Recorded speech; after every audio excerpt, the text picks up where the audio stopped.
Good evening, all you uneducated and unemployed scumbags. This is the Queen of the Dropkick, Sky Smithson, and you are listening to the 5 Moves of Doom podcast. Enjoy.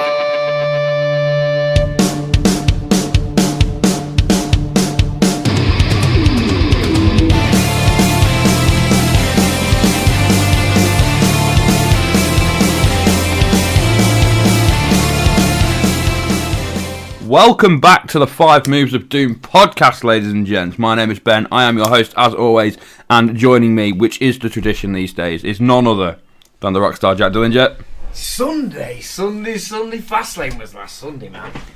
It's been a long week. It's been a long... It doesn't seem like Fastlane was a week ago. Feels like it was last year. What happened at last year's Fastlane? That's a good question, isn't it? What was the main event of last year's Fastlane? Last year's Fastlane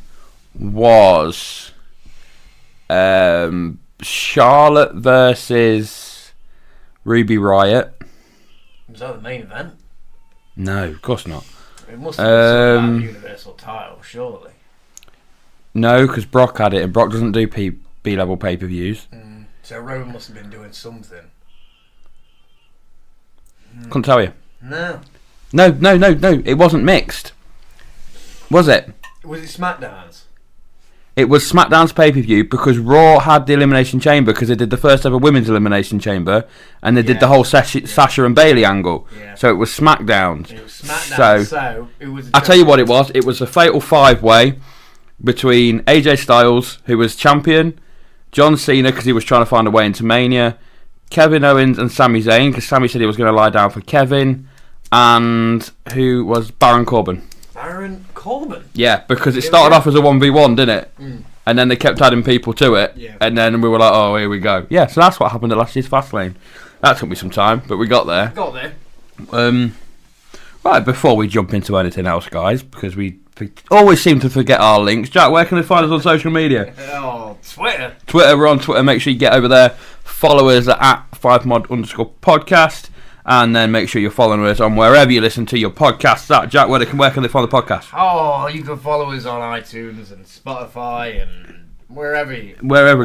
I find now, if you Google us, we come up quite a few places. There you go. Slowly gaining followers. Right, and look, Google machine. If you do want to show some extra support to the podcast, if you head over to smartmark.co.uk, that's really hard to say without any teeth. You can pick up the latest, the first ever 5 Moves of Doom t-shirt. Oh, we've got one. We've both got one, and they are pretty snazzy. So make sure you head over there and get one of them t-shirts. You're going to buy wrestling t-shirts because we're all wrestling fans. If you get one to support us, we're going to be supporting the show. They look good, you know. I have this problem all the time with wrestling tees. They never look that good. I find as well, WWE, biggest wrestling company in the world, worst fitting t-shirts in a wrestling company. Exactly. I have bought t-shirts from Progress, I have bought t-shirts from WWE, I have bought them from Squared Circle, I've got them from Loot Crates and everything, but the WWE ones are the worst fitting t-shirts in the world. Ours, fairly good fit, if I do say so myself. Snug. Right then, guys. Oh, how has your week been, Ben? Very, very tired. Yes, I can imagine. Yes. Ronnie likes to stay awake at night. That's when he comes out. I know the feeling. So I think he'll be joining us for Wrestlemania this year. He'll be joining us on the podcast. Oh, before long. How are you? How are you been? I watched The Greatest Showman last night for the first time. Only a year after the rest of the world? What do you think? I think it was a bit overhyped for my liking. I think it's all right, but the songs are better than the film. Yes. Yeah. I think the pacing of it is so fast that you don't really grasp everything that's happening. I think what they did is, because me and my wife made the mistake of buying the album and listening to the songs and then watch the film, the songs, I think, a bit showing my musical side here, I think the songs are great. I think the songs are absolutely fantastic and they're really catchy and they're really good and there's some great songs, but I think they wrote the songs and then thought, right, we can build a story around this, and they just tried to get all their songs in. Some bits of it I thought weren't needed. Her kissing him, it adds nothing to the story. Exactly. But it's an alright film. It's a nice, easy watching film, innit? It's something you'd slap on Christmas Day. Yeah. Yeah. I watched Bohemian Rhapsody. Oh, I have not seen that yet. It's good. Good. It's a very feel-good As good film. as everyone says? I don't see how it can be feel-good.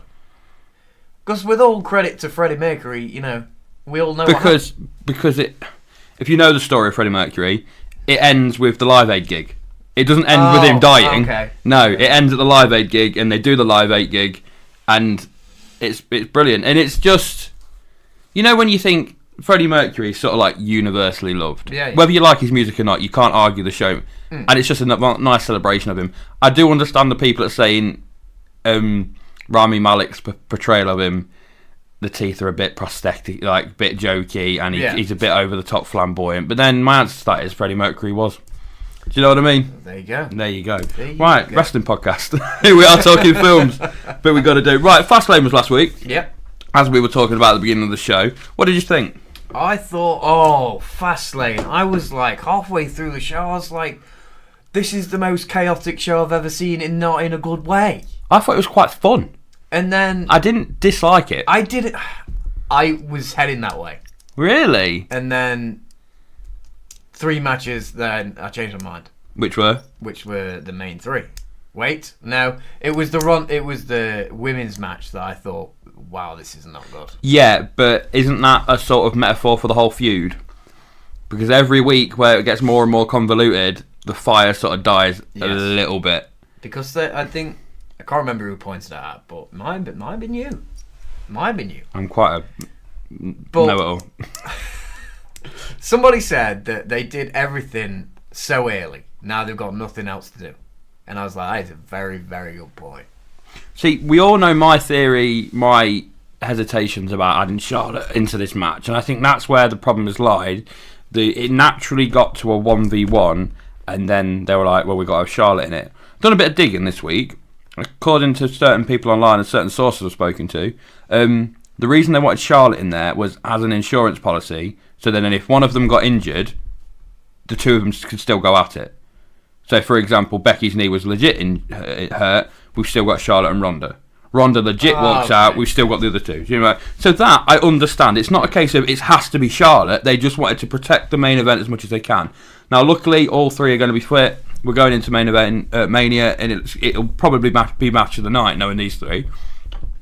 But, like you say, they haven't got. It's been taking so long to get here. Yeah. If the plan had been a triple threat from the start, they could have got there. But I thought the Daniel Bryan and Kevin Owens match was very good. And Absolutely. Mustafa Ali. Yes. It was a triple threat. It was a triple threat. It was that long ago, I can't remember it. But it was fucking fantastic. Fantastic, man. That got a very high score on Meltzer's chart. It was like a 4.5. Something like that. 4.25. It was damn good. I like the Fatal 4-Way. Samoa Joe, R-Truth, Ray and Andrade. I think that was a great match. We're not going to do a full review because that's not what we do here. But we do a little prediction competition between myself and Jack. And I can reveal that I scored 6 correct predictions, whereas the rock star over here looking very, very smug. You know they can't see you when you put your arms out like that, don't you? He scored 7, which means Jack takes it. Winning Fastlane. High fives and confetti flying everywhere. So, what should we say next week on the show? Next week, I will decide. I will face some form of forfeit for getting that wrong. Punishment. But I will have my revenge at WrestleMania. All 17 million matches of WrestleMania.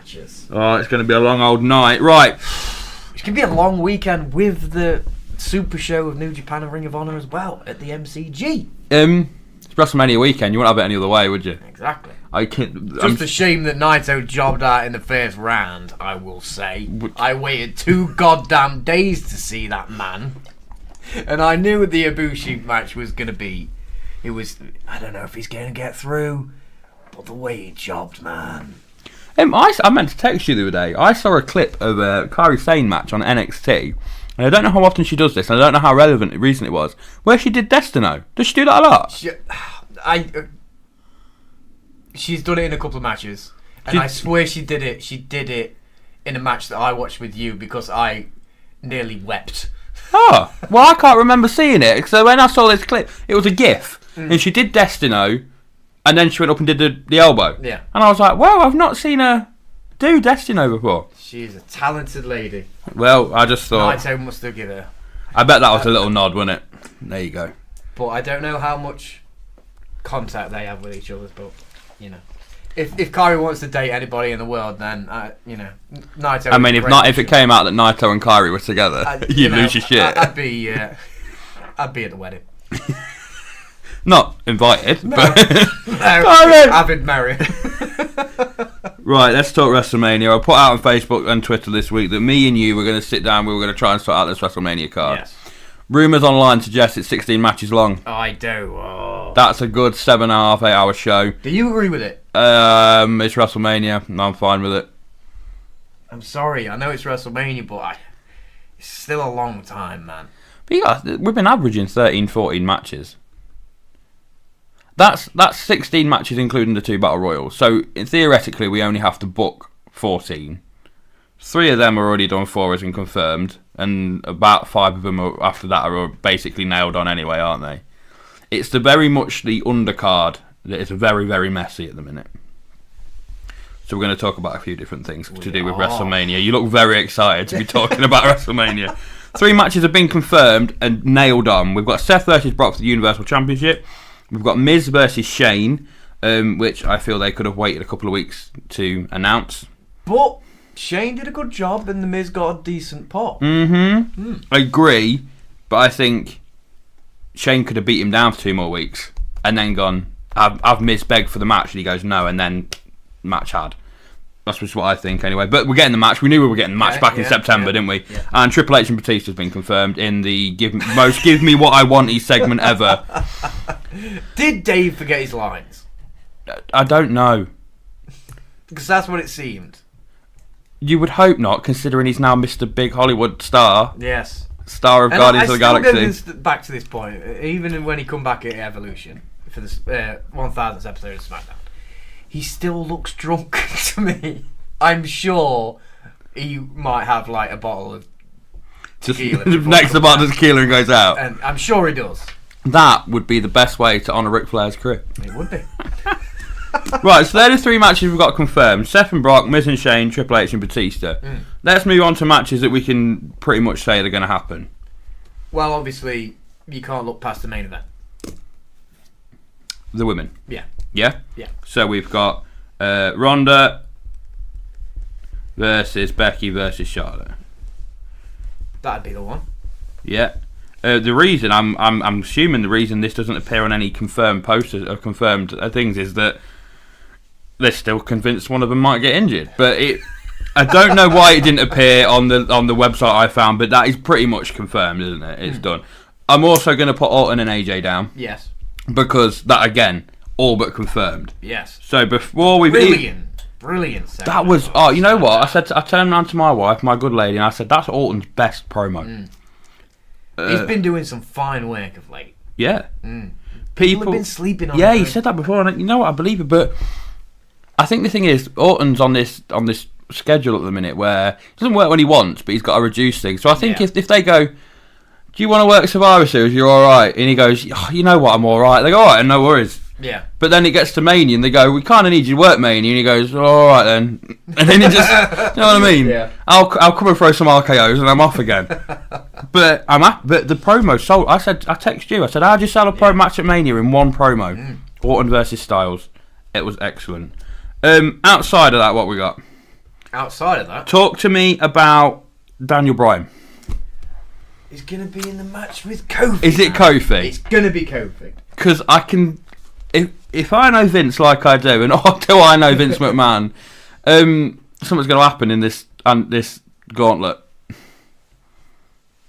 Do you think something's going to happen? Yes. Do you think he's going to just put more and more hurdles in front of him? He's going to win the gauntlet match, and then the week after, now you've got to beat the Bar in a 2-on-1. I hope not, because that's too predictable, and people might dwindle on Kofi then.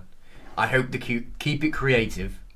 Yeah. But just to try and keep the momentum and hype up.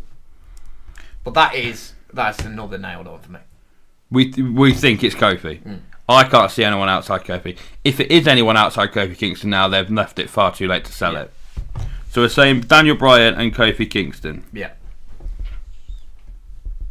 That's not how you spell Kingston, but done. What else we got? SmackDown Tag Team Championships.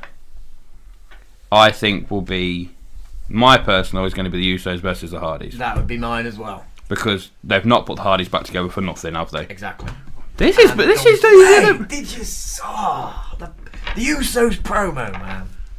They're always good at God promos, damn man. it. What you can't be shocked at this point for their I'm promo not style. shocked, but they just keep knocking it out of the park every single week. It's just I'm almost a bit meh on the Hardys return. I'm not. I love the Hardys. Hardys are my favourite tag team of all time. Jeff's one of my favourite people of all time. But they could do so much more with them with singles when you've got teams like the Bar and the Club just knocking about. But you know what? That'll be a great match. Sells. That'll be alright. It'll be a good match. Box office, though, isn't it? Big names. Do you reckon? I don't think they looked at Mania and went, right, we've got to get the Usos and Hardys as our main match. I think it kind of fell into the lap, and then they thought, yeah, let's run with this. I think it was an active decision to say the Usos are going to be champions at Mania. Yeah. Because there's all this thing about them. Are they leaving? Do people want out? Rikishi's on Twitter using hashtag future free agents. So I think they went, right, we're going to keep the Hardys sweet in the same way. And the pressure on them because everyone's pointed out they've never been on a major main card. They were on last year's, weren't they? They was on Fastlane. Because there was not that long ago. They would never been. I think they were on last year's Mania. Before that, it was 10 years never past the pre-show, weren't it? Because the New Day promo was we were hosting WrestleMania when you were in the back eating catering. Yeah. But I would think the Hardys would win that. Personally. Yes. Sorry. No. No, the Hardys winning that? I think so. That would be my prediction, I think, at the minute. There's nothing really storyline-wise to convince me otherwise. I say. If you're if it's gonna be a with disqualifications and everything normal set in place, just an average tag match, do a screwy finish and keep it going to the next pay-per-view. It would depend on the story, though, wouldn't it? Because I don't know. That's my point. I don't think that they'll have enough time to tell the story. Exactly. Fair enough. I can't argue with that. Right. In the same sort of vein as I think they went Usos at Mania will be champions to keep them sweet, I think that's why the Revival are still champions. Yes. Who are they facing? Is this potentially your ladder match that you've been after?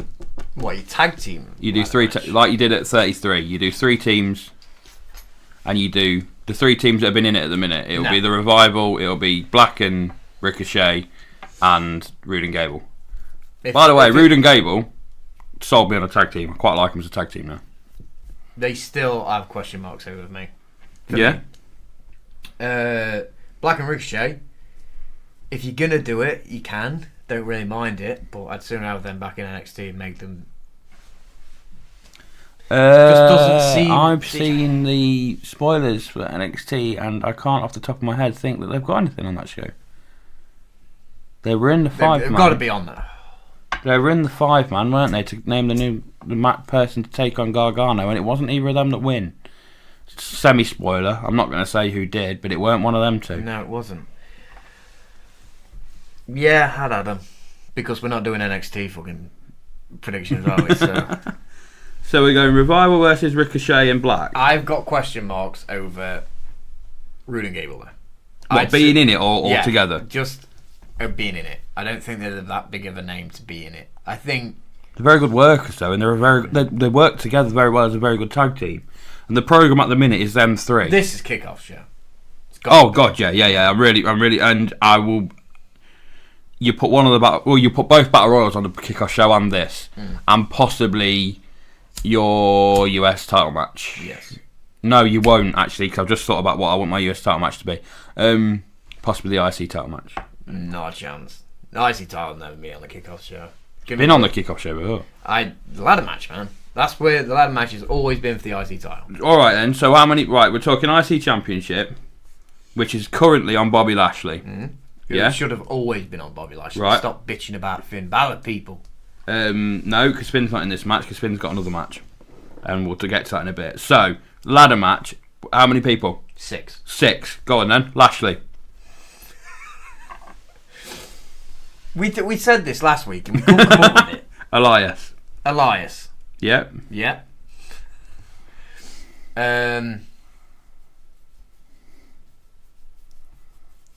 That's it. That's all the mid card there is on Raw. There's no one else. Lashley and Elias.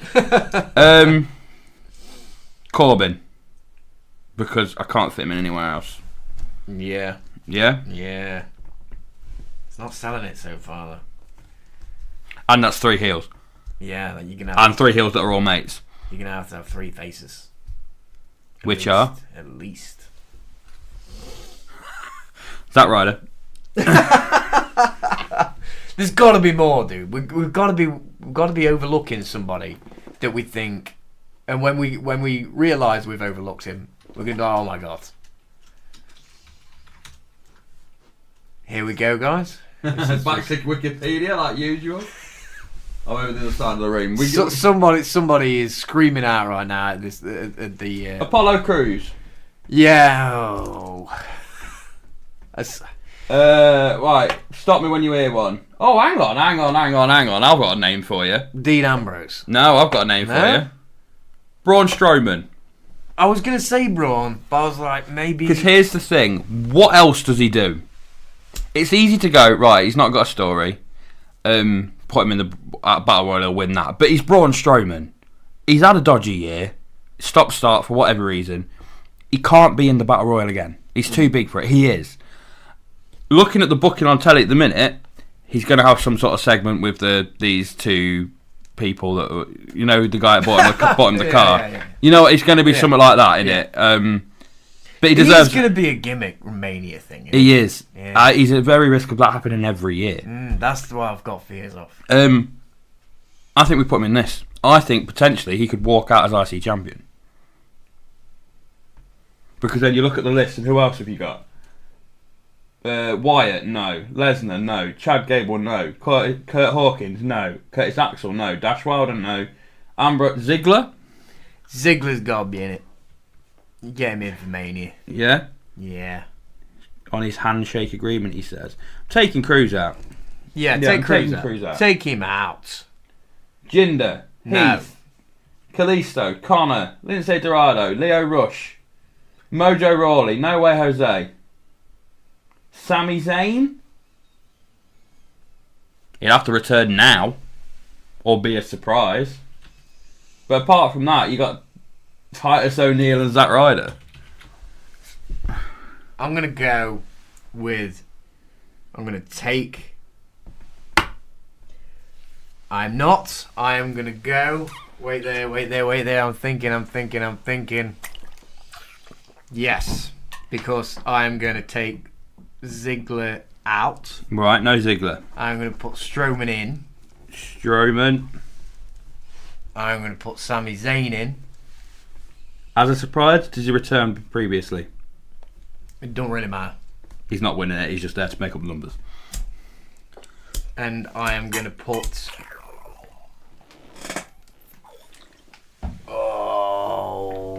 I am Fandango. Put... What about, let me picture something. What's that? Kurt Hawkins wins it. Oh my god. And on the next night on Raw, he comes out, I got my win, and then they'll go, yeah, but you didn't pin anyone. Feel good factor. I love it so much. I'm going to have to go with it. Kurt Hawkins. My other pick was going to be Dean Ambrose, but... Ambrose won't, so much more. Ambrose won't work it. I don't think he's going to appear on Mania. IC title match is a ladder match between the Holder Lashley, Elias, Baron Corbin, Braun Strowman, Sami Zayn and Kurt Hawkins. Look at all of them names apart from Kurt Hawkins. and Hawkins walks out champion. Yes. What's going to happen? And I'll tell you the spot right now. Strowman's going to go mental and lay everyone out, and Hawkins is just going to appear from out nowhere and push him off and win it. You know, like Ryder did with the Miz. Yeah. That's what's going to happen. That's what's going to be. Right. I said Finn wasn't allowed in that match. I'm gonna hope you've got something good because I really wanted him in that match. The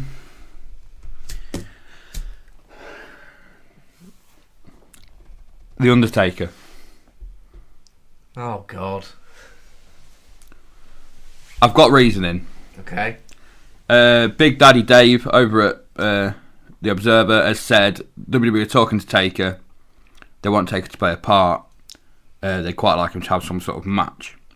Looking at the state Taker's in, he can't go longer than 10. He can go 10 minutes max at full pelt, and then it's nothing.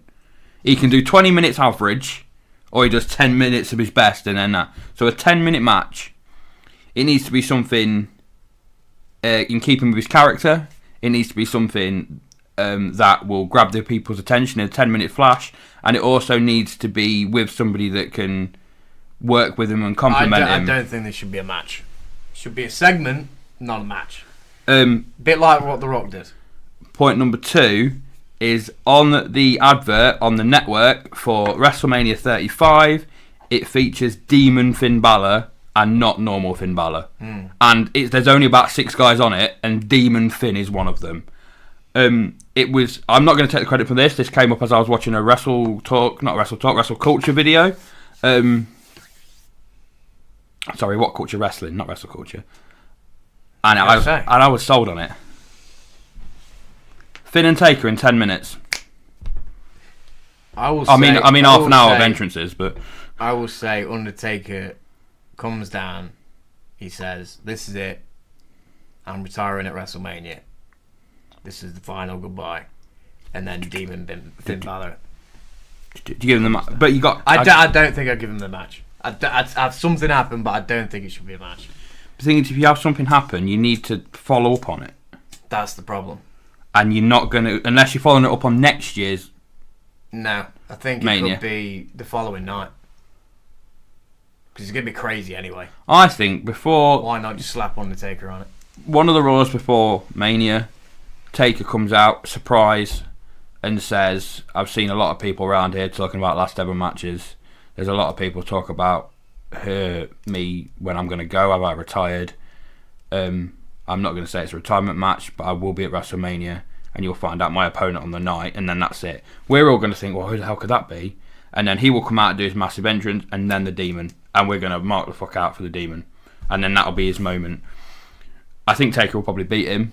I don't think Taker's going to take another loss. Unfortunately. That's why I was trying to come up with something where Finn, comes but out. But it's the same argument we were having last year when Elias was in the middle of the John Cena Undertaker thing. Yeah. Is that Finn's going to be so happy to be in a WrestleMania match against the Undertaker, he would quite happily not get a punch in. Do you know what I mean? If I offered you a main event against Naito, you'd just lay down for him, but it'd still be the highlight. Do you know what I mean? So I'm gonna veto it. I'm gonna put Finn and Taker down because I think it would be good, and I think 15-20 minutes with entrances, belt it coming through the curtain to back through it, 25 minutes. You give him 10 minutes maximum, and I think Finn is one of the few people on the card that could still get a great match out of the Taker, and we'll be sat here the night after going, you know what, fair play. Yeah, that's my take on it. Yeah. So now, I'll go with that. Yeah. So now tell me who Angle's last match should be against. This is semi-confirmed. Angle will have his final match at WrestleMania 35. Which I just don't agree with. Right. I'm going to jump to a question that we had for later on by our friend for the show, Trent Cornell. Sends us a few questions every now and again.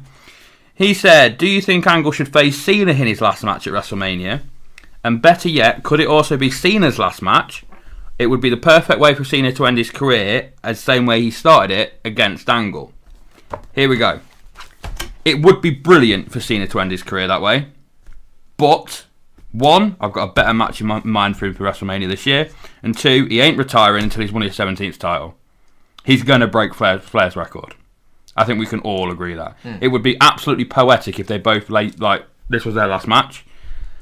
The other thing is, And I got into a bit of a conversation with Trent on Facebook this week. He posed 3 potential opponents for Angle, one of which was John Cena, one of which was Chad Gable, and one of which was... I can't remember. Basically, I'm not interested in Angle having his last match. That's the problem. That's the biggest issue I've got right now. It's not that I don't like Angle. It's not that I don't respect his career, because he's had a fantastic... And it's not that I don't think he's a great wrestler, because he's had some of the best matches in company history. But now, the man can barely walk. Exactly. And I think he's a shell of himself. And the more he goes out there and tries to compete, he will do damage to his legacy. This is my pitch, and I'm not going to push it because I push for Finn Taker, so you've got every right to veto this. Partly because I can't find anything else for him on the card, and partly because he can squash him and be a monster coming out of Mania. Drew McIntyre. That was who I was going to say. Big Mac goes out there, overpowers him. Unless Jason Jordan is fit. Jason Jordan's not fit, otherwise we'd have seen him. If Jason Jordan's fit, it's got to be in that match. That's the only way I'm... Is he not announcing it tomorrow night on Raw? Is he not? I think he's announcing his opponent tomorrow night on Raw, isn't it? Angle. Yeah. I'll give it to you. No, I'll go with Drew McIntyre. Drew McIntyre. And it's going to be a squash that isn't a squash. Yes. Yeah? Yes. Let Angle have his hope moment, and then McIntyre just takes control. And if they hadn't have done that on Raw already, this would be perfect now. Yeah. Ended his career. Look how dominant I am. But you can still have that to a certain extent. You can do McIntyre getting him in the ankle lock. Yeah. And then Angle fighting out of it, and everyone's like, he's going to do it, and then he's not. Claymore. I love the Claymore. 1, 2, 3, 4, 5, 6, 7, 8, 9, 10, 11. That's 11. Jesus. And now we're going to talk about the United States Championship. And I think we've got similar ideas here. Have we? Samoa Joe versus John Cena. John Cena. Thank you very much. Yeah. Thank you. Yeah. Match of the night. Oh, I don't know about that. It would be right. This is coming off the back of the R-Truth stuff, and then Joe saying, "Oh, I'm not like them. I'm not going to be doing John Cena stuff," and he's seen it a lot. Yeah. So I think, loved it. Yeah. Oh, absolutely fantastic. So the natural thing is Cena's going to come out and go, "Me and you, Mania." Yeah. I think that's nailed on. What else have we got to look at? We've got the Cruiserweight Championship. Cruiserweight Championship. Who's in the tournament? Don't know. I'll tell you what I'll put. I'll just put Murphy versus tournament winner, because that's what it's going to be. Is it going to be Drew Gulak? Everyone says it's going to be him. I don't want to make a prediction because I'm not sure who's left. Yes. I think it would... I mean, on paper, that looks like a brilliant match. But the two heels. Are there two heels? I don't watch 205 Live. I don't know if they're heels or not. I don't know anyone that watches 205 Live. I should. Oh, I should, because it's really good wrestling, but... I really should, but... I'm going to pick...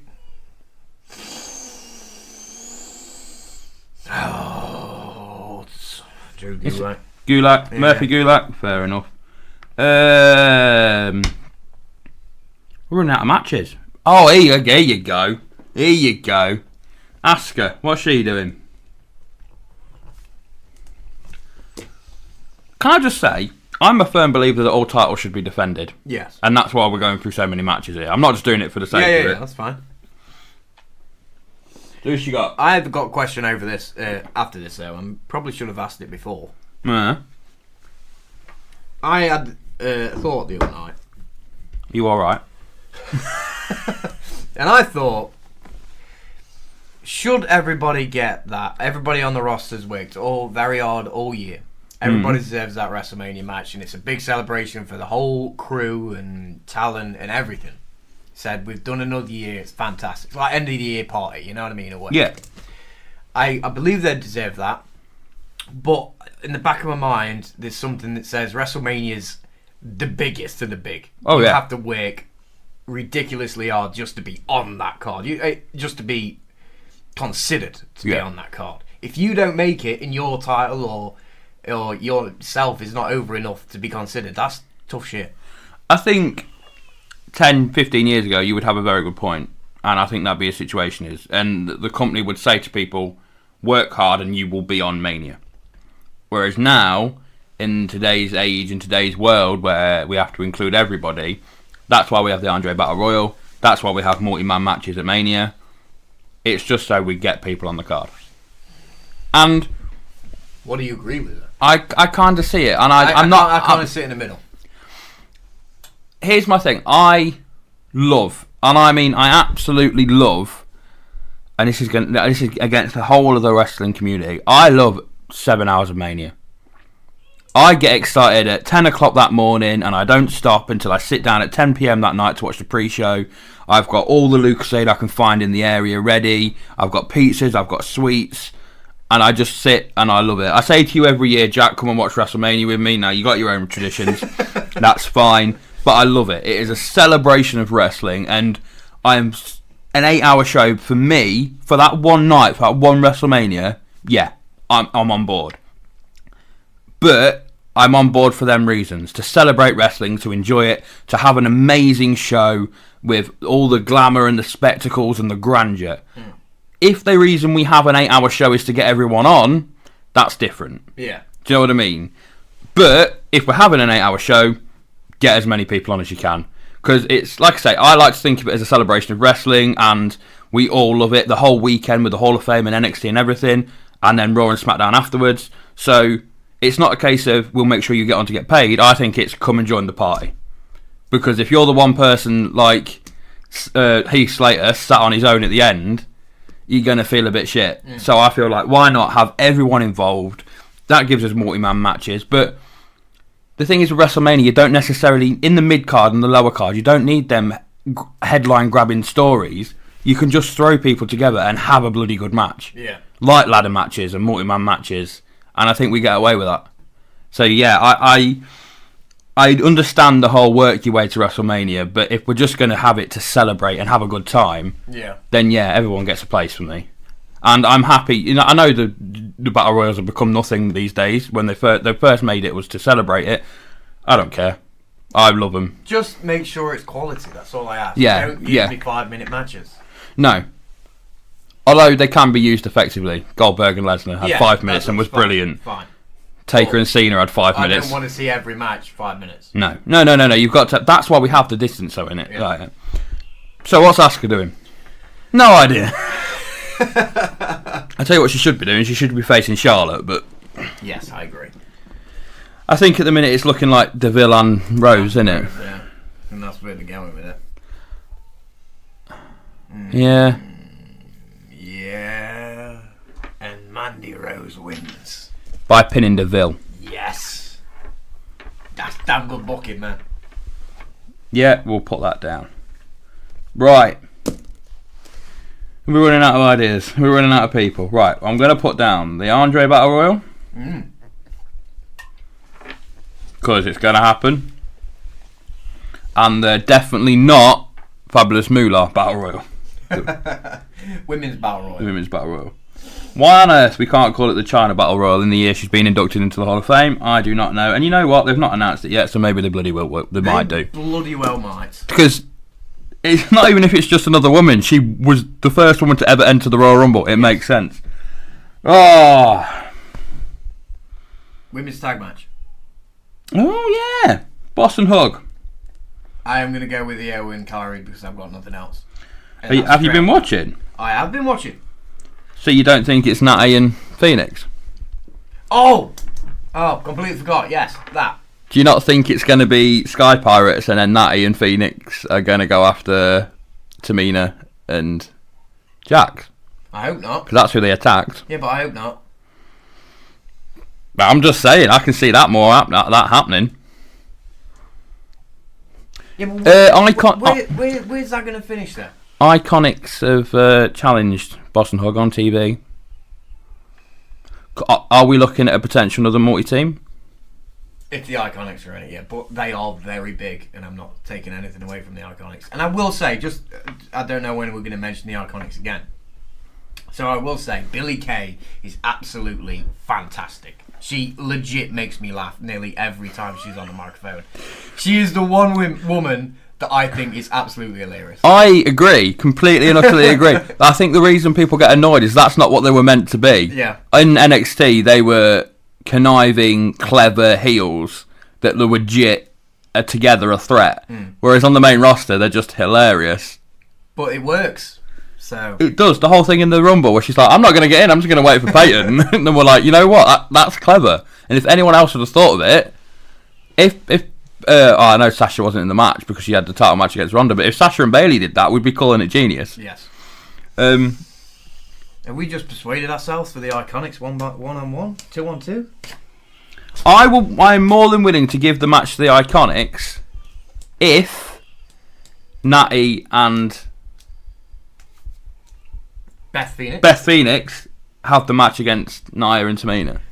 That's not on the card. Because you can't have two. Sorry, you can't. In which case, it's a 4-way tag match. Because I know we're booking what we want to happen, but we have to take into consideration what's happened on TV. That's what I thought would happen. Yeah. Except for my IC title match. So we have to take into consideration what's happened on TV, and the Iconics on TV have challenged Boss and Hug. And I know Vince has a tendency to just ignore things, but we've got everything though, haven't we? We've got everything. We've got Raw, we've got SmackDown, we've got a returning legend, and we've got the future. Go with a fatal 4-way. Yeah? Yes. So that's Boss and Hug versus Natty and Phoenix. I don't know yet. Versus Iconics. Versus Samoan people. What? No, the Sky Pirates.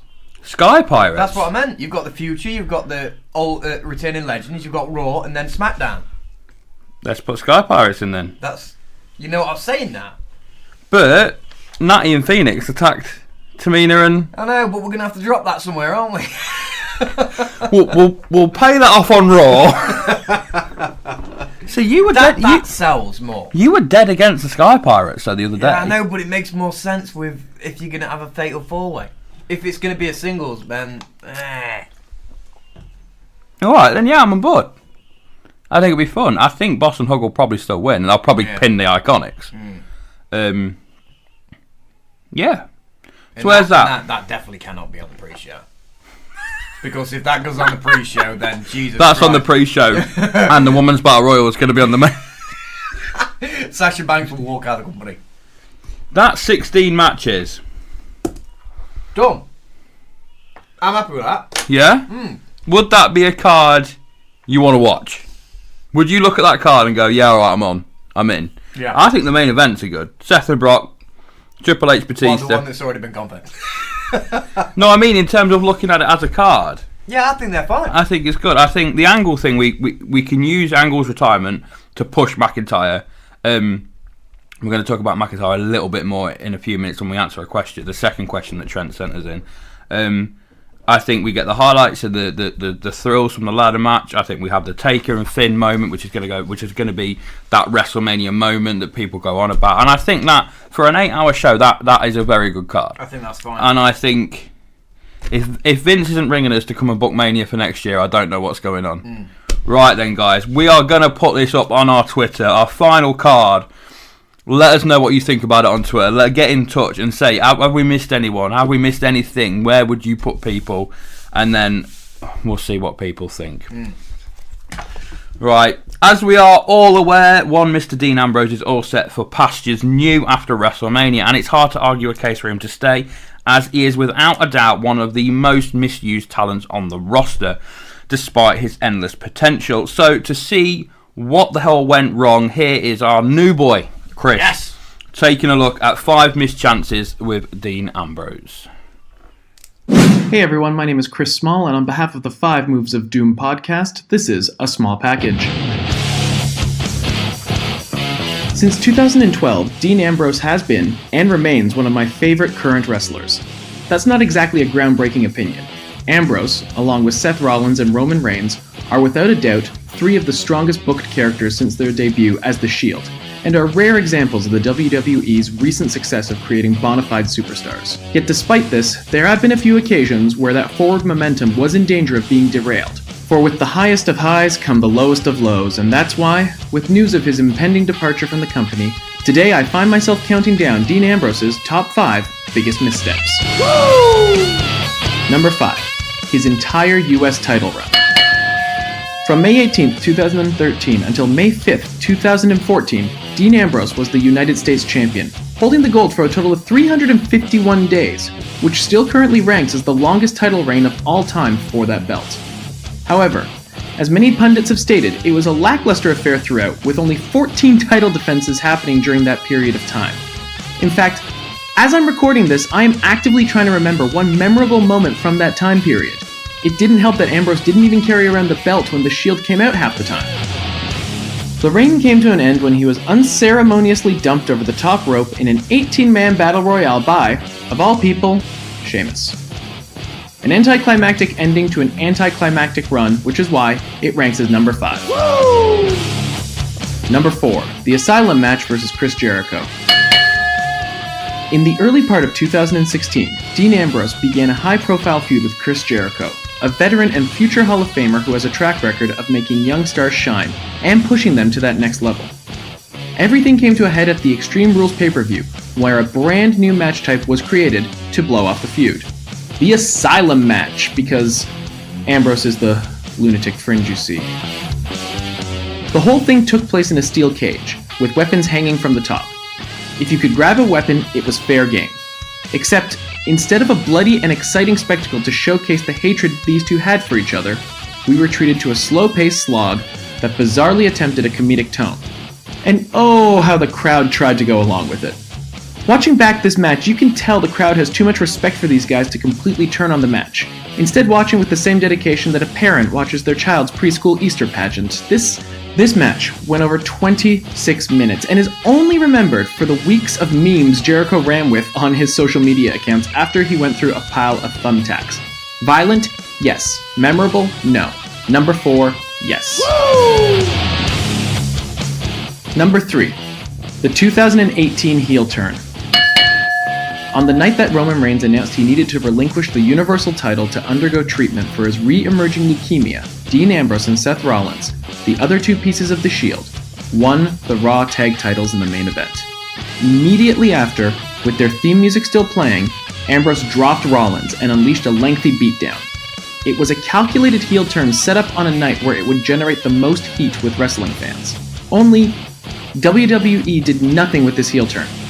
Ambrose showed up the following weeks in the crowd refusing to say anything, attacking Rollins at random, and when he finally did speak, it was a very unfortunate and misfired attempt to combine reality with the story, by implying Reigns deserved cancer due to his mistreatment of Ambrose.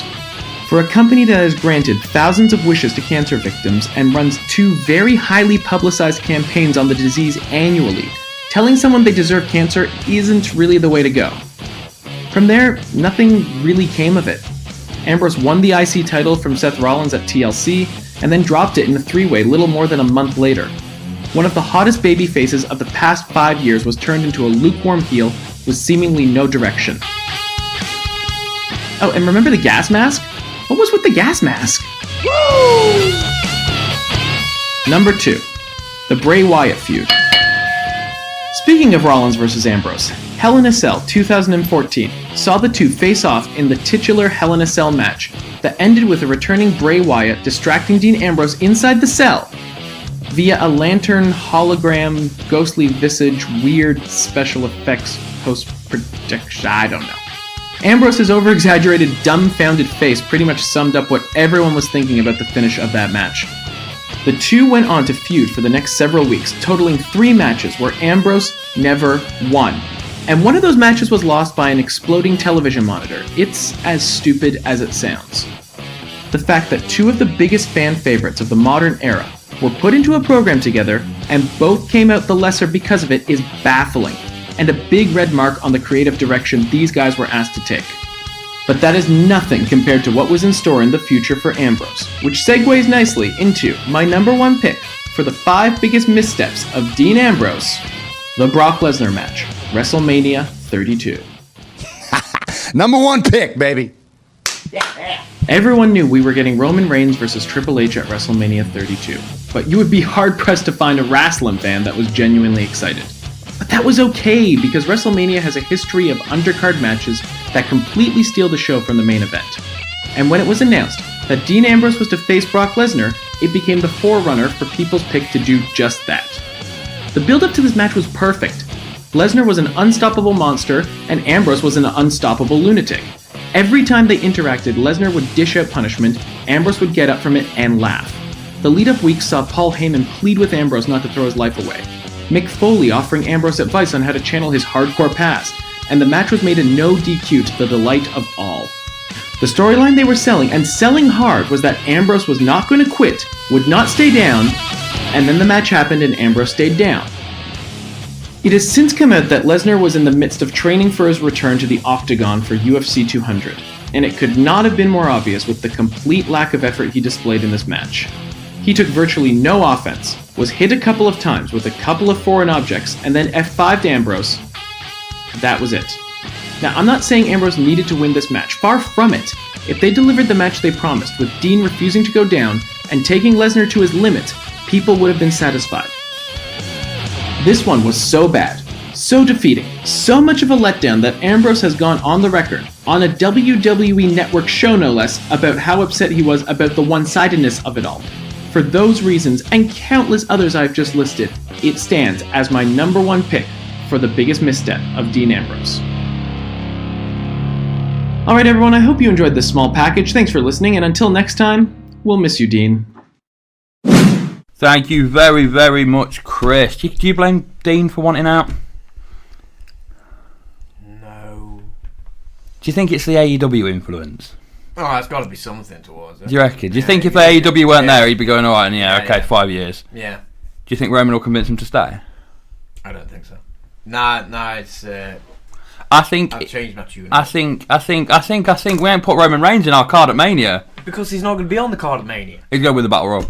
No, he's not, because he's got this little dizziness, hasn't he? So. Oh, was he? Well, so he's still not back up to... That's why they put him in the 6-man tag. I was going to...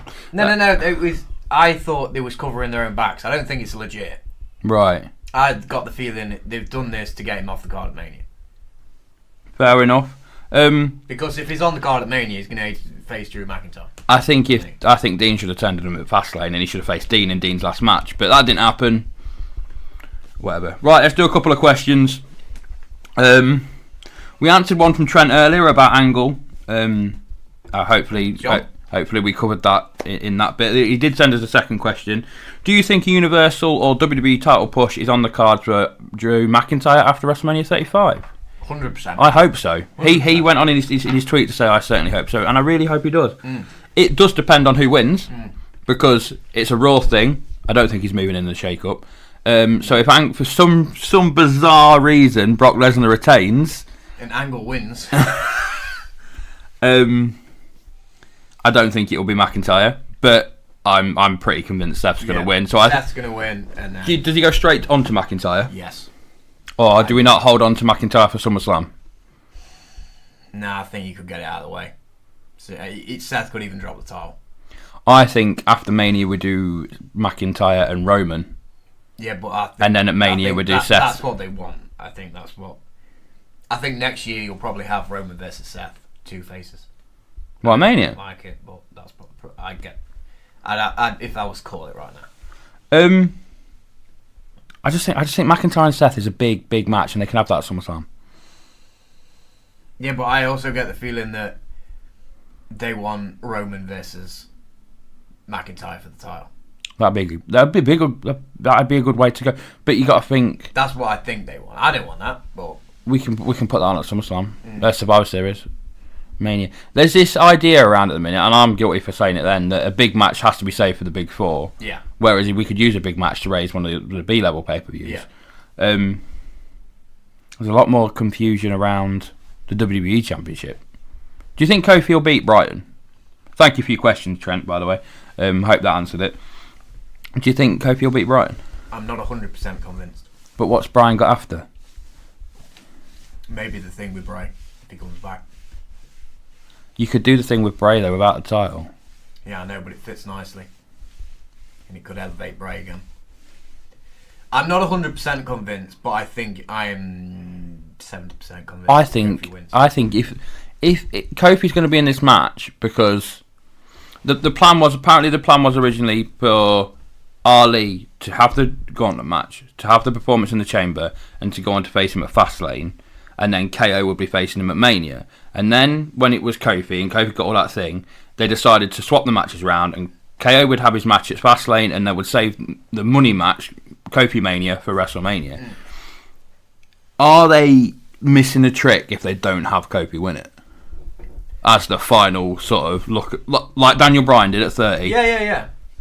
I hope they don't, like I said, but I wouldn't be completely against Kofi not winning, because they could easily turn around and said, yeah, he's got there, but it don't mean he's going to win it. I think, and I put this out on Twitter, and we'll answer Amanda's question after this, and I think this is what's going to happen. It won't be the end of the show. This is going to go on halfway. This is going to like be the main event of the first half. I think that's what they're going to use the WWE Championship for, like, similar to what they did with AJ and Shinsuke last year. It's going to be a great match. It's going to be fantastic. Kofi will win the match. He will be celebrating. I don't think we'll get confetti that early in the night, but there will be fireworks. There'll be a big thing. There'll be a big graphic and a big CGI thing. Down come Xavier and Big E to celebrate with him. Don't turn him. And I think Xavier and Big E will turn on Kofi Kingston. No, man, you don't turn the New Day. Make too much money. That is exactly what my friend at work said as well. But think of that moment. It would be great. Think about how much money The Rock made, and they turned him. I think they'll still. I think you could do it on SmackDown. I think you give Kofi. Do it the night. Yeah. I'm alright with that. I'm just thinking as well. New Day have been heels, and they sold merch. Yeah. I think it's possible. Kofi can finally be that singles champion and stand on his own merit. He will probably, because don't forget, this is if you give him a 3-month program, this is a way they can get Big E into the main event as well, because they want Big E in that main event at some point. They're not desperate to push him, but they want him in that main event, and they can do it.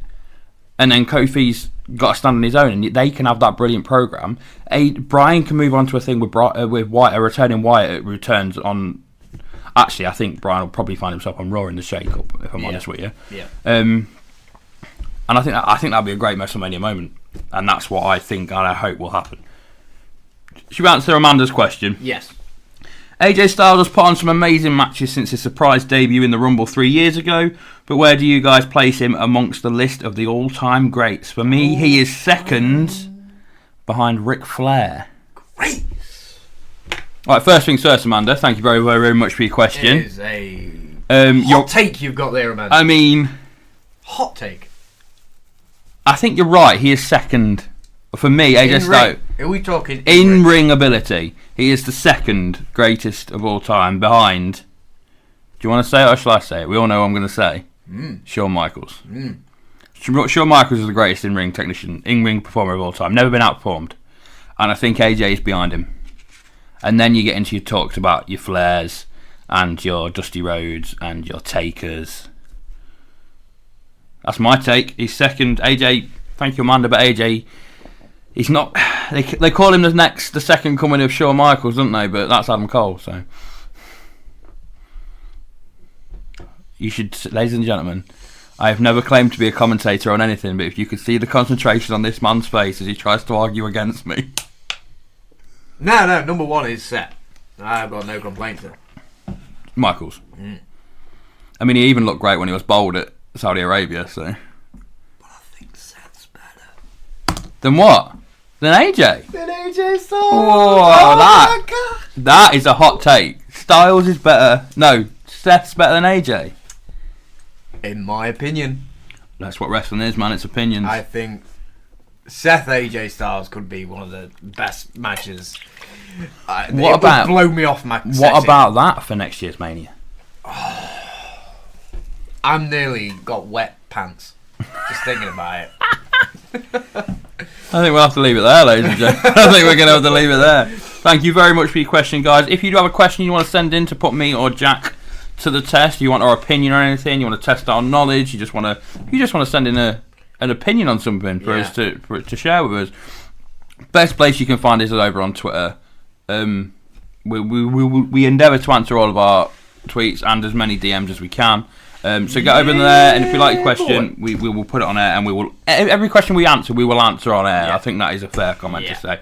I think that's going to be all the time we've got for you today, Jack. Decent week, Ben. Yes, a very, very good. You know what? I am more hyped for Mania than I was. I think we've nailed that card. I don't want to be I don't think it was the best card ever. I don't think it could have been a lot more. But like we say, if we the beat.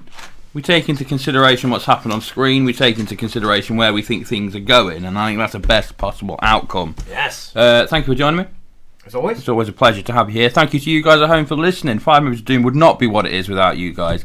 Like I said at the beginning, make sure you're following us on social media. It is the best and easiest way to keep up to date with the things that come in and get in touch with the guys. And you know what? Get over there and buy yourselves a t-shirt, guys. T-shirts. Let's see some Smart marks. Let's see some pictures of you guys wearing your 5 Mod t-shirts, and we'll put you up. We'll be back next week to talk about anything that happens in the world of wrestling this week. Most importantly, who's Finn's a mystery partner for tomorrow night's tag team matches, because I ain't got a fucking clue who it's going to be, unless it's The Undertaker. Ooh. Look at the look on your face. I hope not. Oh, see you later, guys.